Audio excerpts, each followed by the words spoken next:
Dios les bendiga, mis hermanos. El día de hoy vamos a estar analizando y predicando lo que es Isaías, capítulo 52, versículos del 13 al 15, y todo lo que es el capítulo 53, conmemorando la vida, muerte y resurrección de nuestro Señor Jesucristo.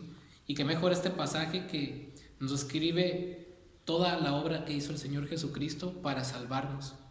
He dividido este mensaje en 3 puntos, pero antes quiero comenzar con el título. Le he puesto el grandioso esclavo del Señor, el grandioso esclavo del Señor. Vamos a ver 3 puntos en este texto. Primeramente vamos a ver la presentación y exaltación de este esclavo del Señor. Vamos a ver la humillación del esclavo y vamos a ver también el éxito del esclavo. Esta palabra esclavo yo sé que es un poco dura, porque en la Reina Valera lo traduce como siervo, pero vamos a ver un poquito más adelante que la palabra original es esclavo. Sin perderme en esto, quiero comenzar con una breve introducción del libro de Isaías para poder entender el contexto de este pasaje. El profeta Isaías fue llamado por Dios para que proclamara el juicio de Dios contra Judá por sus muchos pecados, entre los cuales se encontraban una religiosidad vacía e hipócrita y una desenfrenada idolatría. Estos eran los 2 principales problemas que había con el pueblo de Israel en el contexto de este escrito de Isaías. Este profeta Isaías ministró alrededor de unos 50 años, cerca del 740 al 686 a.C. aproximadamente, entre la muerte del rey Usías y a mediados del reinado de Manasés. En este tiempo Israel estaba dividido en 2 reinos, como ustedes sabrán, que está en la Biblia, que el reino del norte estaba compuesto por 10 tribus con su capital en Samaria, y el reino del sur, llamado colectivamente Judá, estaba compuesto por las tribus de Judá y Benjamín, y su capital estaba en Jerusalén, donde estaba el templo donde se ofrecían los sacrificios. Isaías profetiza entonces un acontecimiento que se iba a cumplir cuando el rey Nabucodonosor destruyó Jerusalén en el año 586 a.C. Sin embargo, su enfoque de juicio y advertencia se destaca a estos acontecimientos, y no solamente estos acontecimientos, sino acontecimientos futuros, unos que ya se cumplieron y unos que están por cumplirse todavía. Isaías es un libro donde vemos un ciclo de advertencia, juicio y esperanza para que el pueblo de Dios se arrepintiera de sus pecados. Sin embargo, el pueblo necesitaba ser salvado no solamente de sus enemigos físicos que los oprimían, necesitaban ser salvados del pecado mismo. Y Dios revela en este capítulo, parte del capítulo 52 y en el capítulo 53, que Dios mismo los salvaría no solamente de sus enemigos físicos, sino los salvaría de sus pecados mismos para que pudieran disfrutar a Dios. Es por ello que Isaías revela la venida del siervo o del esclavo de Jehová. Y esta descripción comienza en el capítulo 42 y llega a su cúspide de una manera más clara, donde nos describe la obra que haría el Mesías para salvar a su pueblo, que es el capítulo 53. En este capítulo 53, Dios revela la obra que hizo el Señor Jesucristo, el Mesías. Puso su vida en expiación por los pecados que el Señor salvaría. Ellos junto con otras naciones lo rechazaron y lo menospreciaron. Sin embargo, era el plan de Dios entregarlo a la muerte para que llevara sobre sí el pecado de su pueblo. Y comenzamos con el capítulo 52, versículo 13, que es el primer punto: presentación y exaltación del esclavo del Señor. Dice el versículo 13 del capítulo 52: He aquí que mi siervo será prosperado, será engrandecido y exaltado, y será puesto muy en alto. Esta interjección o esta palabra que leemos, he aquí, es una palabra usada para que llame nuestra atención. Dios usa esta palabra como si nos estuviera diciendo: hey, pongan atención, voy a presentar a mi esclavo, en quien yo tengo complacencia, a quien voy a enviar para que lo salve de sus pecados. Dios quiere llamar nuestra atención con este texto para presentarnos a una gloriosa persona. Y esa gloriosa persona que Dios nos quiere presentar en este texto es nada más y nada menos que Dios mismo hecho carne. Por eso es que aquí dice: he aquí que mi siervo. Bueno, la Reina Valera La palabra se traduce como siervo, pero en el hebreo, en el original, la palabra original, Eved, en el hebreo, significa esclavo. Y esta palabra es usada para describir al Señor Jesucristo por su sometimiento perfecto a la voluntad del Padre para cumplir la obra de la salvación. Fíjese, si nosotros vemos un contraste con lo que fue el pueblo de Israel y con lo que fue el Señor Jesucristo, vemos una diferencia muy palpable. Cristo realmente es el Israel ideal, es decir, lo que Israel no pudo hacer para agradar a Dios y salvarse, el Mesías lo hizo a la perfección. Él es el esclavo obediente quien ejecuta la voluntad de Jehová para salvar a sus escogidos. Es por eso que se le llama mi siervo, o en una traducción más exacta sería mi esclavo. He aquí que mi esclavo será prosperado, será engrandecido y será exaltado y será puesto muy en alto. Yo sé que la palabra esclavo no es muy famosa porque tiene una connotación negativa, pero desde un punto de vista bíblico, la palabra esclavo nos ayuda a comprender una persona cuya voluntad está sometida o sujeta a su amo. Y Cristo hizo eso voluntariamente, y además Dios es un amo perfecto que no abusa de sus esclavos. De manera que no hay nadie en la tierra, no existe un solo ser humano que haya podido ejecutar la voluntad de Dios a la perfección más que el glorioso esclavo del Señor, el grandioso esclavo del Señor. Y nos describe quién realmente es. Dice que será prosperado. Significa que Él, el Señor Jesucristo, tendría éxito en ejecutar el plan salvador de Dios. También dice que será engrandecido. Esta palabra engrandecido es una exaltación que solamente se le atributa a Dios. De hecho, esta palabra significa literalmente ser ensalzado o exaltado. Y si nosotros vamos a la Escritura, por ejemplo, en Segundo de Samuel, capítulo 22, versículo 47, Segundo de Samuel, capítulo 22, versículo 47, vemos que es una exaltación que solamente se le tributa a Dios.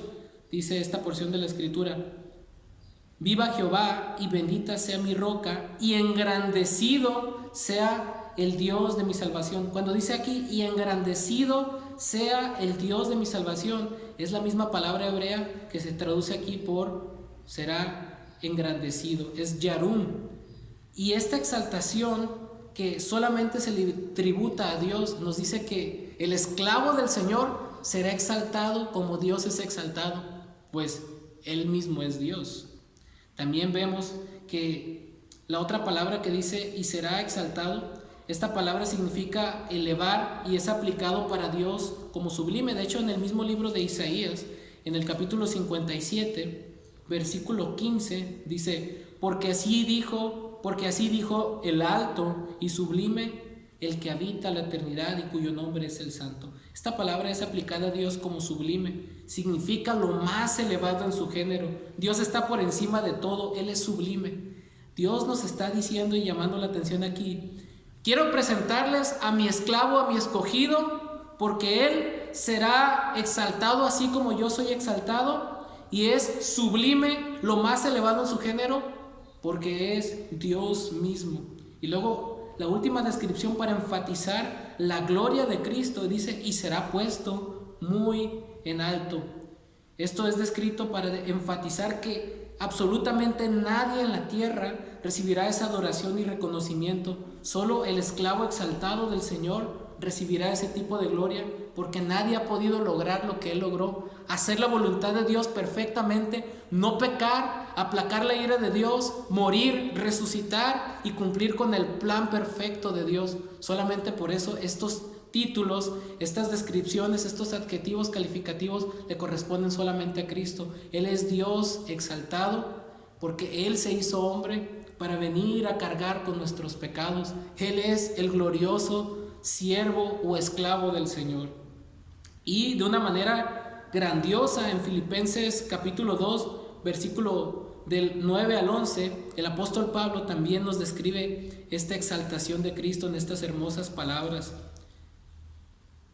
Dice en el capítulo 2, versículo 9 al 11: por lo cual Dios también le exaltó hasta lo sumo y le dio un nombre que es sobre todo nombre, para que en el nombre de Jesús se doble toda rodilla de los que están en los cielos y en la tierra y debajo de la tierra, y toda lengua confiese que Jesucristo es el Señor, para gloria de Dios Padre. Fíjese, este texto nos dice que Dios le dio un nombre que es sobre todo nombre.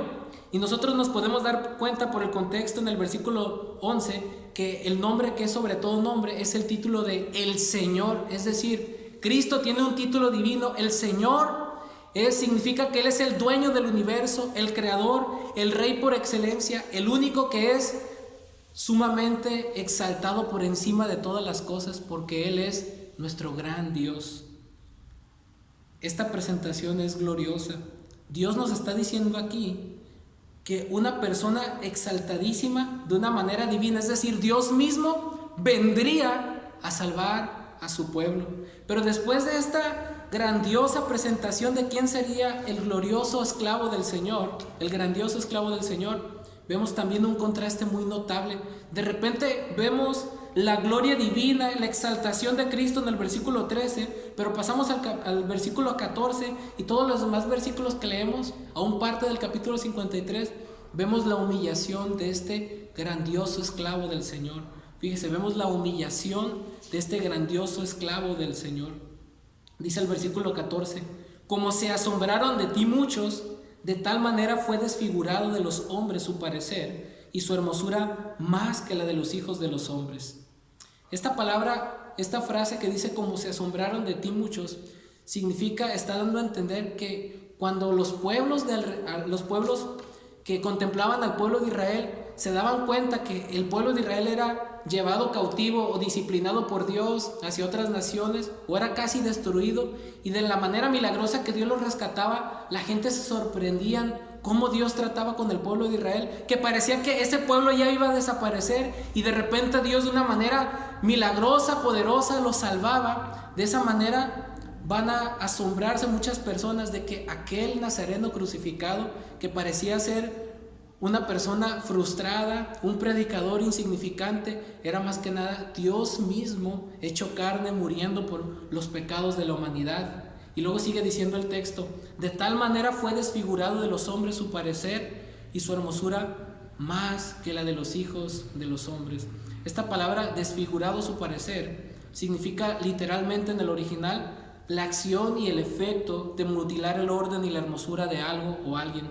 Fíjese, tanto su aspecto como su cuerpo fueron violentamente distorsionados como resultado de la tortura que ejecutaban los romanos. Y fíjese, según un artículo médico, se analiza de esta manera. Cito esta porción de este artículo.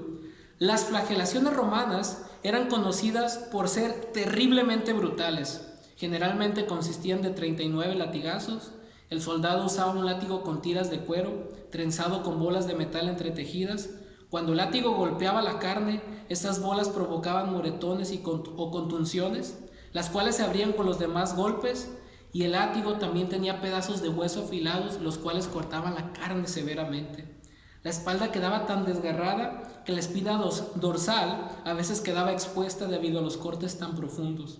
Los latigazos iban desde los hombros, pasando por la espalda, las nalgas y las piernas. Mientras continuaba la flagelación, las laceraciones rasgaban hasta los músculos y producían jirones temblorosos de carne sangrante. Las venas de la víctima quedaban al descubierto, y los mismos músculos, tendones y las entrañas quedaban abiertos y expuestos. Fin de la cita. Fue expuesto y sometido a una tortura sin precedentes. Su aspecto fue totalmente distorsionado, que parecía que dejó de ser un ser humano de tan distorsionado que estaba, pero todos esos sufrimientos tuvieron un propósito que vamos a ver más adelante. Increíblemente, en este pasaje Dios nos está describiendo la humillación de ese glorioso esclavo, de ese grandioso esclavo del Señor, y todos estos sufrimientos tenían un propósito, como lo vamos a ver más adelante. Sigue diciendo el versículo 15, así asombrará Él a muchas naciones, los reyes cerrarán ante Él la boca, porque verán lo que nunca les fue contado y entenderán lo que jamás habían oído.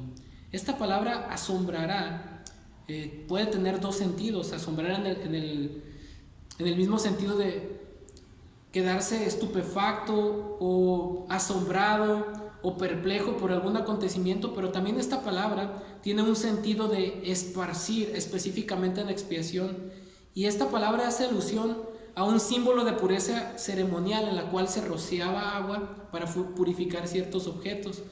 Y pudiera ser que esta porción se refiera al rociamiento que el Señor Jesucristo simbólicamente hizo para salvar, para redimir a muchas naciones con su preciosa sangre.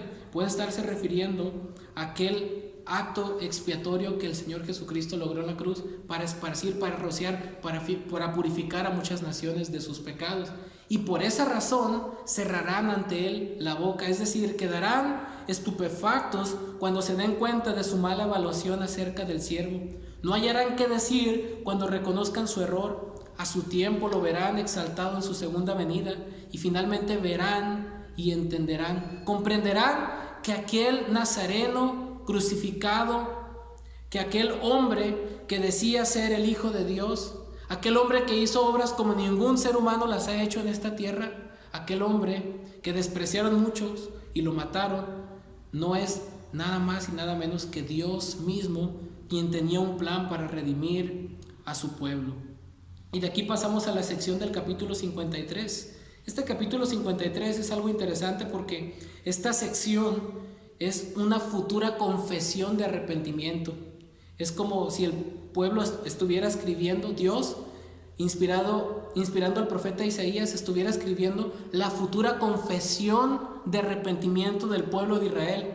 Cuando el Señor derrame sobre ellos su espíritu y sean convertidos y se den cuenta de lo que hicieron a su propio Mesías, ellos reconocerán quién realmente es el Señor Jesucristo y la obra que Él hizo. Por lo tanto, cuando nosotros leemos el capítulo 53, podemos ver una futura confesión de arrepentimiento del pueblo de Israel. Es por eso que se usan pronombres personales en primera persona plurales. Por ejemplo, dice, ¿quién ha creído a nuestro anuncio y sobre quién se ha manifestado el brazo de Jehová? En el versículo 5 dice, mas el herido fue por nuestras rebeliones.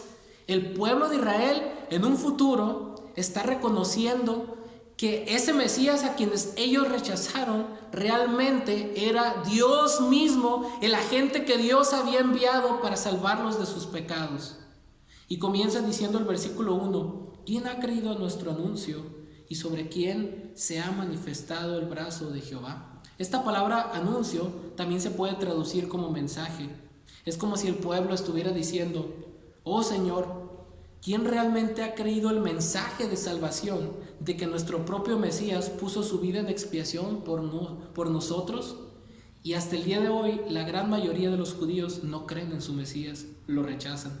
La segunda pregunta es similar pero con un enfoque diferente. Mientras que la primera pregunta enfatiza la responsabilidad del pueblo por el rechazo a su Mesías, la segunda pregunta exalta la soberanía de Dios y sobre quién se ha manifestado el brazo de Jehová.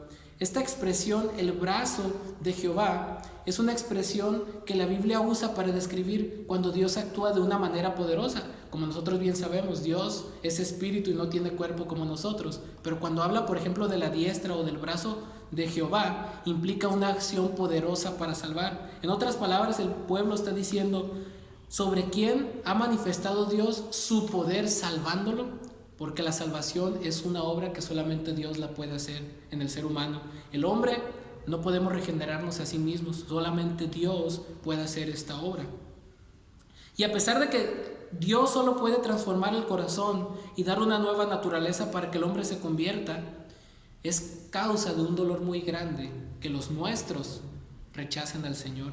Es causa de una tristeza muy grande que nuestra propia familia, nuestra propia nación rechacen a Dios. Fue lo que Pablo expresó en Romanos capítulo 9, versículos del 1 al 5, que él mismo expresó que desearía ser maldito, separado de Cristo, por amor a los que eran de su nación, que estaban rechazando al Señor Jesucristo.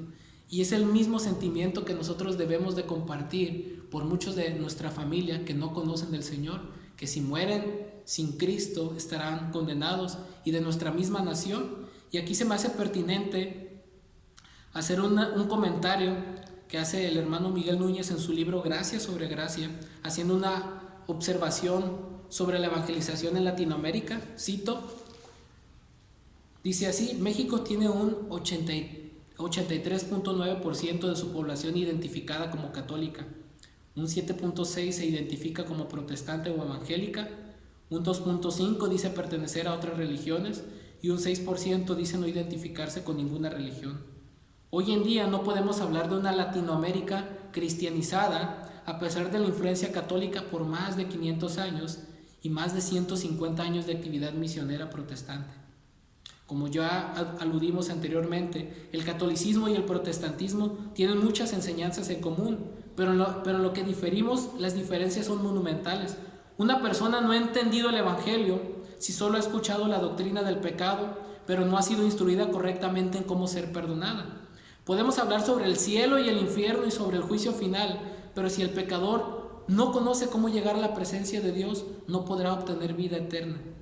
Puede ser que se muestre emocionado con relación a la segunda venida de Cristo, pero si el pecador no entiende la razón de su primera venida, contrario a estar entusiasmado, debería estar espantado. Y aunque la fe católica llegó a América Latina con el descubrimiento de Cristóbal Colón, eso no significa que el evangelio predicado por Cristo y los apóstoles haya llegado a nuestras costas. Como sabemos, una versión adulterada del evangelio no es el evangelio. El evangelio no solo es hablar de Cristo y sus promesas. Creo ahora en este contexto que es bueno recordar las palabras del apóstol Pablo a los Corintios. Ahora, hermanos, os hago saber el evangelio que os prediqué, el cual también recibisteis, en el cual también estáis firmes, por el cual también sois salvos, si retenéis la palabra que os prediqué, a no ser que hayáis creído en vano. Porque yo os entregué en primer lugar lo que asimismo recibí, que Cristo murió por nuestros pecados conforme a las Escrituras, que fue sepultado y que resucitó al tercer día conforme a las Escrituras. Esto está en 1 Corintios 15 del 1 al 4. El verdadero evangelio es el mensaje de la vida, crucifixión y resurrección de Jesús, con todas sus implicaciones y sin ninguna adición. De hecho, es el único evangelio. Fin de la cita. Tal vez es un poco larga la cita, pero es muy pertinente. Esa misma preocupación, ese mismo dolor que sentirá el pueblo al ver atrás y ver que muchos de sus compatriotas judíos están en el infierno por haber rechazado a su Mesías, es el mismo dolor que sentimos nosotros por nuestra familia que no conoce a Cristo, es el mismo dolor que sentimos por nuestra nación que cada vez se hunde más en la violencia, en la corrupción, en la idolatría y que rechaza a Dios y que no quiere reconocer a Dios a pesar de todo lo que está pasando. Es algo muy doloroso. Y el pueblo lo experimentará de una manera tan, pero tan profunda que aún en Zacarías 12:10 dice este texto que llorarán como se llora por un hijo unigénito. Su dolor va a ser tan profundo que solamente se puede expresar en estas palabras: ¿quién ha creído en nuestro anuncio y sobre quién se ha manifestado el brazo de Jehová? Sigue diciendo el versículo 2: subirá con renuevo delante de él, y como raíz de tierra seca no hay parecer en él, ni hermosura le veremos, más inatractivo para que le deseemos. Subirá con renuevo delante de él. La Biblia de las Américas traduce esta frase de la siguiente manera: creció delante de él como renuevo tierno. Es decir, el Señor Jesucristo fue desarrollando su vida delante de Dios de una manera que nadie, absolutamente nadie, podría imaginarse la grandeza de su persona. Creció como raíz de tierra seca, no había parecer en él, no había hermosura en él, y no hubo ningún atractivo, dice el pueblo, para que nosotros le deseáramos. En otras palabras, la comparación es a una planta que está en su terreno, está en su etapa más tierna de crecimiento, y a una planta que está sembrada en un terreno árido donde no hay nada de vida. ¿Qué grandeza o qué atractivo tiene eso? ¿Quién esperaría que de ese terreno seco crezca una planta hermosa o que se desarrolle algo con sentido? En otras palabras, el pueblo está describiendo que ellos rechazaron a su Mesías porque él no cumplía con sus expectativas de un Mesías libertador político, militar, que los librara del yugo de sus enemigos. El Señor Jesucristo no era un líder carismático que amasaba fama por su personalidad llamativa con sus discursos manipuladores e hipnotizadores de masas, sino que Jesús atraía a la gente con sus obras y su enseñanza, porque enseñaba como quien tiene autoridad y no como los escribas, porque su vida era perfecta, sus palabras eran poderosas, pues era Dios mismo hablando. Aún así, La paradoja más grande del universo se manifestó en él. El rey más glorioso del universo vino a su pueblo y su pueblo no le recibió, lo rechazaron, como dice en Juan 1:11. Por tanto, el pueblo expresa la razón por la cual la mayoría de ellos le rechazaron. No tenía algo que los atrajera o los convenciera. Y esto nos debe de hacer reflexionar, mis queridos hermanos y oyentes, que no todo predicador que amasa fama por su personalidad, que es elocuente y que dice aparentemente cosas muy bonitas, es de Dios. Al Señor Jesucristo, siendo Dios mismo hablando, lo mataron por predicar el Evangelio. ¿Qué no nos harán a los que no llegamos ni siquiera a un 0.001% de lo que fue nuestro Señor Jesucristo? Que también somos pecadores, que no somos perfectos, que estamos solamente por la gracia de Dios y que queremos predicarle a ustedes la verdad. ¿Qué esperamos? ¿Que el mundo nos aplauda? ¿Que nos abrace? ¿Hacernos famosos? ¿Hacernos reconocidos?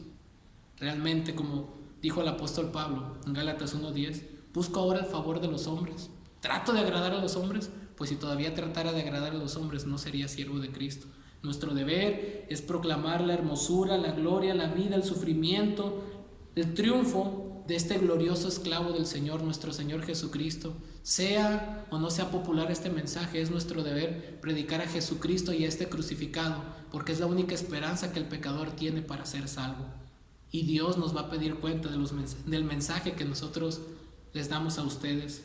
De manera que aunque Él no atrajo a la gente con su apariencia llamativa, como muchos falsos maestros, predicadores, profetas suelen hacerlo, pasó por desapercibido por su pueblo. Y sigue diciendo el versículo 3, despreciado y desechado de los hombres, varón de dolores, experimentado en quebranto, y como que escondimos de él el rostro, fue menospreciado y no lo estimamos. Cuando dice aquí que fue despreciado y desechado entre los hombres, significa que el Señor Jesucristo, el esclavo grandioso del Señor, fue objeto de burla y de desprecio hacia la gente. Fue rechazado y fue abandonado. Podemos ver parte de estas descripciones, por ejemplo, en los evangelios. Por ejemplo, si nos vamos al Evangelio de Lucas, en el capítulo 18, versículos del 31 al 33, podemos ver parte de esta descripción. Lucas 18, del versículo 31 al 33, dice: tomando Jesús a los 12 les dijo: he aquí, subimos a Jerusalén, y se cumplirán todas las cosas escritas por los profetas acerca del Hijo del Hombre. Pues será entregado a los gentiles, y será escarnecido y afrentado y escupido, y después que le hayan azotado le matarán, mas al tercer día resucitará. Dice que será escarnecido, afrentado y escupido, y eso fue exactamente lo que se cumplió. Fue experimentado en quebranto. Esta palabra quebranto significa literalmente herida, golpe, lesión física. El Señor Jesucristo sufrió una tortura física inigualable desde su flagelación hasta su crucifixión. Y como que escondimos de él el rostro, fue menospreciado y no lo estimamos. El pueblo se está lamentando de la indiferencia que mostraron hacia él cuando lo crucificaron. El pueblo fue indiferente hacia el sufrimiento de su propio Mesías. Lejos de considerarlo, no le dieron el valor que le correspondía. No tenían idea quién era a quien estaban crucificando. De hecho, primero a los Corintios, capítulo 2, versículos del 6 al 12, el apóstol Pablo nos hace una profunda reflexión de que si ellos realmente hubieran estado conscientes quién era Cristo, no lo hubieran crucificado. Dice primero a los Corintios, capítulo 2, versículos del 6 al 8, sin embargo, hablamos sabiduría entre los que han alcanzado madurez, y sabiduría no de este siglo, ni de los príncipes de este siglo que perecen, mas hablamos sabiduría de Dios en misterio, la sabiduría oculta, la cual Dios preparó desde antes de los siglos para nuestra gloria, la que ninguno de los príncipes de este siglo conoció, porque si lo hubieran conocido, nunca habrían crucificado al Señor de gloria. En otras palabras, si ellos hubieran entendido quién era su Mesías, no lo hubieran crucificado. Y lejos de realmente el Señor Jesucristo ser todo lo que ellos pensaban negativamente, dice el versículo 4, ciertamente llevó Él nuestras enfermedades. Ciertamente es otra interjección que se usa para contrastar y enfatizar fuertemente lo que se dijo en el versículo anterior. Mientras que el pueblo rechazó a su propio Mesías, quien llevó las dolencias de su pueblo, Él mismo estaba llevando sus sufrimientos sobre sí mismo en la cruz. Él estaba cargando, en otras palabras, sobre sí mismo con sus enfermedades. Fíjese, y esto quiero hacer una breve aclaración aquí. Cuando dice enfermedades, significa que el Señor Jesucristo no solamente en su ministerio terrenal hizo milagros en el cual sanó personas, sanó enfermos, resucitó muertos y todo eso, sino que se nos promete una vida sin enfermedad cuando gocemos de su presencia. De hecho, dentro del plan de Dios, cuando Él reine sobre 1000 años sobre la tierra desde Jerusalén, en ese tiempo será cosa extraña la enfermedad, pero cuando estemos en su reino eterno no habrá más enfermedad, ni dolor, ni llanto, como dice en Apocalipsis 21:4. Pero en el presente, con o sin enfermedad, podemos descansar en la promesa que un día, cuando estemos en su presencia, ya no va a existir el sufrimiento, el dolor ni la enfermedad. Pero en el tiempo presente no debemos de confundirnos con falsas doctrinas, que es el propósito de Dios, que en esta vida, en este momento, usted no sufra ninguna enfermedad, ningún sufrimiento, ninguna dolencia, porque Él ya lo llevó sobre la cruz. De hecho, su vida misma nos demuestra que no hay corona sin cruz, no hay gloria sin sufrimiento, y nosotros como cristianos padeceremos por seguir a Cristo, pero lo que se nos promete es futuro, una vida de pleno gozo. Sufrió Él nuestros dolores, sigue diciendo el texto, y nosotros le tuvimos por azotado, por herido de Dios y abatido. En otras palabras, lo que el pueblo está reconociendo aquí es que mientras el Señor Jesucristo estaba siendo lastimado, golpeado, crucificado, ellos le tuvieron por azotado, por herido de Dios. Es decir, ellos creyeron que todo ese sufrimiento que el Señor Jesucristo estaba llevando sobre sí mismo, Él se lo merecía por haber blasfemado contra Dios. Pero realmente no tenían idea, dice el versículo 5, que Él mismo estaba siendo herido por los pecados de su pueblo. Es lo que dice el versículo 5, y usa la palabra más, que también se puede traducir como pero, para enfatizar ese contraste. Mientras ellos pensaban que Él merecía morir